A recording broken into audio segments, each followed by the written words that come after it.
আশ্বিরের শারদ প্রাতে বেজে উঠেছে আকাশে অন্তরিত মেঘরিত দিবাকরম নমঃ শ্রী বিষ্ণু নমঃ আস্তিনা। পশ্চিমবঙ্গ ভারতবর্ষের একটি অবিচ্ছেদ্য অংশ। এই রাজ্যে ৬ কোটি হিন্দু বাঙালির বাস। সাহিত্য, চলচ্চিত্র, শিক্ষা, বিজ্ঞান এবং সাংস্কৃতিক ক্ষেত্রে পশ্চিমবঙ্গের বাঙালিরা ভারতের জাতীয় জীবনে গুরুত্বপূর্ণ অবদান রেখে চলেছে। কিন্তু যদি ইতিহাসের চাকা সামান্য অন্যদিকে ঘুরত, অস্তিত্বের সংকটে পড়ত সমগ্র হিন্দু বাঙালি জাতি। বাঙালি হিন্দুর অবস্থা ভয়াবহ হতো। ভয়াবহ বললে কিচ্ছু বলা হয় না, একেবারে সমূহ সর্বনাশ হয়ে যেত।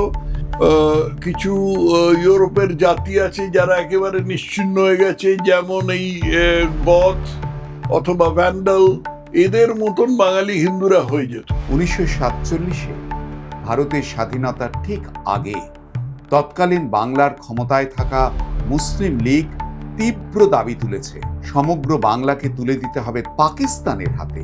এই ঐতিহাসিক সন্ধিক্ষণে ঝড়ের বিরুদ্ধে দাঁড়ালেন এক মহাপুরুষ, তিনি ডক্টর শ্যামাপ্রসাদ মুখোপাধ্যায়। এই হলো 1947 সালের 20শে জুনের ইতিহাস, পশ্চিমবঙ্গ প্রতিষ্ঠা দিবসের ইতিহাস। 1940 সালের মার্চ মাসে মুসলিম লীগ লাহোর প্রস্তাব গ্রহণ করে। তাদের দাবি ছিল ভারতের মুসলিম অধ্যুষিত অঞ্চলগুলো নিয়ে পৃথক রাষ্ট্র পাকিস্তান গঠনের। সময়ের সঙ্গে সঙ্গে এই দাবি আরও জোরালো হতে থাকে। এর মধ্যেই এলো 1946 সাল 16ই আগস্ট। মুসলিম লীগের ডাইরেক্ট অ্যাকশন ডের আহ্বানে কলকাতায় ভয়ঙ্কর হিন্দু হত্যা শুরু হল। ক্রমশ সারা শহর পরিণত হলো রণক্ষেত্রে। রাস্তায় রাস্তায় সংঘর্ষ, বহু হত্যা, অগ্নিসংযোগ এবং লুটতরাজ। এর মাত্র 2 মাসের মধ্যেই আবার মুসলিম লীগের নেতৃত্বে পূর্ববঙ্গের নোয়াখালী জেলা জুড়ে শুরু হলো হিন্দুদের উপর বীভৎস এবং সর্বব্যাপী আক্রমণ। বহু হিন্দু নারীদের ধর্ষণ করা হলো। নোয়াখালীতে দাঙ্গা লাগানো হলো, তো জোর করে ধর্মান্তরিত করা হলো। গ্রামে গ্রামে ঘুরে, যেখানে সব হিন্দুদের বাড়িতে একটা করে তার পোষা গরু আছে, সেই গরুটাকে কাটা হলো, কেটে সেই গরুর মাংসটাকে তাদের জোর করে খাওয়ানো হলো। নোয়াখালী প্রায় হিন্দু শূন্য হয়ে গেল আর কি। এই দুটি ঘটনার পর বাঙালি হিন্দুরা স্পষ্টত উপলব্ধি করে যে মুসলমান সংখ্যাগরিষ্ঠ দেশ বা অঞ্চলে তাদের পক্ষে স্বধর্ম রক্ষা করে সসম্মানে বেঁচে থাকা অসম্ভব। গান্ধী তার পরের মাসে নোয়াখালী গেলেন, সেখানে গিয়ে ঘুরে গ্রামে গ্রামে ঘুরে ঘুরে প্রেমের বাণী বিতরণ করতে লাগলেন, এবং যারা তার আগে হিন্দু মেরে হাতের সুখ করে নিয়েছে তারা গান্ধীর পেছন পেছন ঘুরতে লাগলো। 1946-এর পরে বাংলার হিন্দু বুদ্ধিজীবী মহলে এক ঐতিহাসিক এবং আদর্শগত রূপান্তর ঘটে। শ্যামাপ্রসাদ অত্যন্ত দূরদর্শিতার সাথে বুঝতে পেরেছিলেন যে ব্রিটিশরা যখন ক্ষমতা হস্তান্তর করবে, তখন জিন্নার পাকিস্তানের দাবি মেনে নেওয়া ছাড়া কংগ্রেসের আর কোনো বিকল্প থাকবে না। আর যদি সমগ্র বাংলা পাকিস্তানের অন্তর্ভুক্ত হয়, তাহলে কোটি কোটি বাঙালি হিন্দুর ভবিষ্যৎ অন্ধকারে ডুবে যাবে। শ্যামাপ্রসাদ বললেন যে দেশ যদি ভাগ করতে হয় তাহলে বাংলাকেও ভাগ করতে হবে। জিন্না ধরে নিয়েছিলেন যে জিন্না বাংলা যেহেতু একটা মুসলিম মেজরিটি প্রদেশ, অর্থাৎ মোটামুটিভাবে 55% মুসলিম এবং 45% হিন্দু আছে, সেই জন্য বাংলা পাকিস্তানে যাবে। এবং বাংলা পাকিস্তানে গেলে যে উত্তর পূর্ব ভারত আছে, অর্থাৎ আসাম, যেটা এখন অনেক ভাগে ভাগ হয়েছে, সে আসামও পাকিস্তানে চলে যাবে। সমগ্র হিন্দু বাঙালির মত ছিল যে যদি তাদের সংস্কৃতি, তাদের ঐতিহ্য, ভারতীয় সংস্কৃতির সঙ্গে তাদের যে নিবিড় যোগ, এবং শারীরিকভাবে তারা যদি বেঁচে থাকতে চান, তাহলে তাদের জন্য একটা নিরাপদ হোমল্যান্ড দরকার। এই দাবি নিয়ে শ্যামাপ্রসাদ এক ব্যাপক গণ আন্দোলন শুরু করেন। গ্রাম থেকে শহর, ছাত্র থেকে শিক্ষক, বাংলার হিন্দু সমাজ তাঁর দাবির পাশে এসে দাঁড়ালো। হিন্দু হোমল্যান্ডের পক্ষে একের পর এক জনসভা আয়োজিত হতে থাকল। 1947-এর 4 থেকে 6 এপ্রিল হিন্দু মহাসভা তারকেশ্বরে 3 দিন ব্যাপী বঙ্গীয় হিন্দু সম্মেলনের আয়োজন করে। এই সম্মেলনে বাংলার বিভিন্ন প্রান্ত থেকে 400-রও বেশি প্রতিনিধি অংশগ্রহণ করেন এবং 50,000-এরও বেশি মানুষের সমাগম ঘটে। এপ্রিলের 4 তারিখ তারকেশ্বর কনভেনশন হলো, যেখানে শ্যামাপ্রসাদ মুখোপাধ্যায় নেতৃত্ব দিলেন। তারপরে কিন্তু কংগ্রেসও কিন্তু এই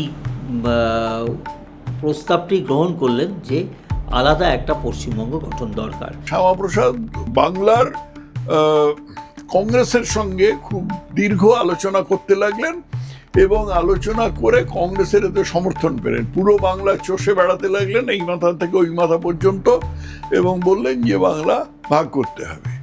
এবং কংগ্রেসের যে রাজনৈতিক যারা নেতা ছিলেন, ডাক্তার বিধান রায়, অতুল্য ঘোষ, প্রফুল্ল ঘোষ, তারা সবাই কিন্তু এই প্রস্তাবটি গ্রহণ করে পশ্চিমবঙ্গ যাতে হয় তার জন্য সচেষ্ট হয়েছিলেন। 1947 সালের এপ্রিল মাসে অমৃতবাজার পত্রিকার প্রায় 6 লক্ষ পাঠকদের মধ্যে একটি জনমত সমীক্ষায় দেখা গেল 98.6% হিন্দু পশ্চিমবঙ্গ গঠনের পক্ষে। যখন ডক্টর মুখোপাধ্যায়ের নেতৃত্বে পশ্চিমবঙ্গ গঠনের আন্দোলন তীব্র গতিতে এগিয়ে চলেছে, ঠিক সেই সময় রাজনীতির ময়দানে আসে এক নতুন মোড়। 1947 সালের মে মাস বাংলার মুখ্যমন্ত্রী হোসেন শহীদ সোহরাবর্দী, মুসলিম লীগের নেতা আবুল হাশিম, শরৎচন্দ্র বসু ও কিরণ শঙ্কর রায় এক নতুন প্রস্তাব পেশ করেন। বাংলা পাকিস্তানও যাবে না, ভারতেরও অংশ হবে না, স্বাধীন সার্বভৌম অখণ্ড বাংলা। এমনকি জিন্নাও এই প্রস্তাবকে প্রাথমিকভাবে সমর্থন করেন। শ্যামাপ্রসাদ মুখোপাধ্যায় স্বাধীন অখণ্ড বাংলার পরিকল্পনার তীব্র বিরোধিতা করলেন। তাঁর আশঙ্কা ছিল এই পরিকল্পনার আড়ালে সমগ্র বাংলাকে শেষ পর্যন্ত পাকিস্তানের দিকেই ঠেলে দেওয়া হবে। এদিকে দিল্লিতেও এই পরিকল্পনা নিয়ে উদ্বেগ বাড়ছিল। জওহরলাল নেহেরু এবং সর্দার বল্লভভাই প্যাটেল দুজনেই স্বাধীন অখণ্ড বাংলার বিরোধিতা করেন। অবশেষে 3রা জুন 1947 ভারতের শেষ ভাইসরয় লর্ড মাউন্টব্যাটেন ঘোষণা করলেন, বাংলা ও পাঞ্জাবের ভবিষ্যৎ নির্ধারণ হবে ভোটের মাধ্যমে। 20 জুন 1947 কলকাতার আইনসভা ভবন। সকালের সেই অধিবেশনকে ঘিরে তৈরি হলো অদ্ভুত উৎকণ্ঠা আর উত্তেজনা। প্রথমে সব বিধায়ক একসঙ্গে বসেন। প্রশ্ন ছিল একটাই, অখণ্ড বাংলা কি ভারতের সঙ্গে থাকবে নাকি পাকিস্তানের অংশ হবে? পাকিস্তানের পক্ষে ভোট পড়ল 126টি, ভারতের পক্ষে 90টি। ফলাফল স্পষ্ট ছিল, যদি বাংলা অখণ্ড থাকত তাহলে সংখ্যাগরিষ্ঠতার ভিত্তিতে পরে তা পাকিস্তানেরই অংশ হয়ে যেত। এরপর শুরু হলো দ্বিতীয় এবং সবচেয়ে গুরুত্বপূর্ণ পর্ব। পশ্চিমাঞ্চলের বিধায়করা আলাদা বৈঠকে বসলেন। এবার প্রশ্ন ছিল, বাংলা ভাগ হবে কি না? ভোট গ্রহণ শুরু হলো। সদস্যরা তাদের মতামত জানালেন। অবশেষে ফলাফল ঘোষণা করা হলো। বাংলা ভাগের পক্ষে ভোট পড়ল 58টি, বিপক্ষে ভোট পড়ল 21টি। পক্ষের ভোটদাতারা সবাই ছিলেন হিন্দু, বিপক্ষে ভোটদাতারা সবাই ছিলেন পশ্চিমাঞ্চলের বসবাসকারী মুসলমান। 20 জুনের তাৎপর্যটা হচ্ছে এইটাই যে এই দিন পশ্চিমবঙ্গ জন্মগ্রহণ করেছে। সুতরাং 20 জুন আমাদের পশ্চিমবঙ্গ রাজ্য দিবস, এবং এই বিষয়টিকে, এই রাজ্য দিবসটিকে এই জন্যই সবার জানা উচিত যে কারণ রাজ্য দিবস হলেই লোকের কাছে প্রশ্ন উঠবে যে হঠাৎ রাজ্য দিবস কেন? স্বাধীনতা তো হয়েছে 15ই আগস্ট, এটা সবাই জানে, হঠাৎ তার আগে 20 জুন ব্যাপারটা কী? তাহলে কিন্তু আমরা এই দেশভাগ, পশ্চিমবঙ্গ তৈরি এবং তার পেছনে যে বিরাট সাম্প্রদায়িক সমস্যার ব্যাপার, এবং একেবারে হিন্দু হোমল্যান্ড বলেই পশ্চিমবঙ্গটা ভাগাভাগি হলো, এই বিষয়গুলো কিন্তু 20 জুনের মাধ্যমে উন্মোচিত হয় 1947 সালের 15ই আগস্টে ভারত ভাগ হয়। তারপর থেকে 1950, 52, 58, 64, 1971 সালে পূর্ব পাকিস্তানে ক্রমাগত হিন্দু বিরোধী নানা অপকর্ম থেকে প্রাণ রক্ষা করতে লক্ষ লক্ষ মানুষ নবনির্মিত পশ্চিমবঙ্গে শরণার্থী হয়ে চলে আসতে বাধ্য হন। বিভূতিভূষণ বন্দ্যোপাধ্যায় 1947 সালে লিখেছিলেন, নতুন বঙ্গ ভাগ হয়ে গেল, ভালোই হলো, বঙ্গবাসী হিন্দুরা হাঁপ ছেড়ে বাঁচবে।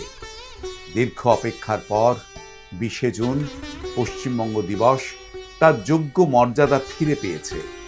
এই দিনটি হলো হিন্দু বাঙালির আত্মদর্শনের দিন, আত্মমর্যাদার দিন, আমাদের শিকড়কে মনে রাখার দিন।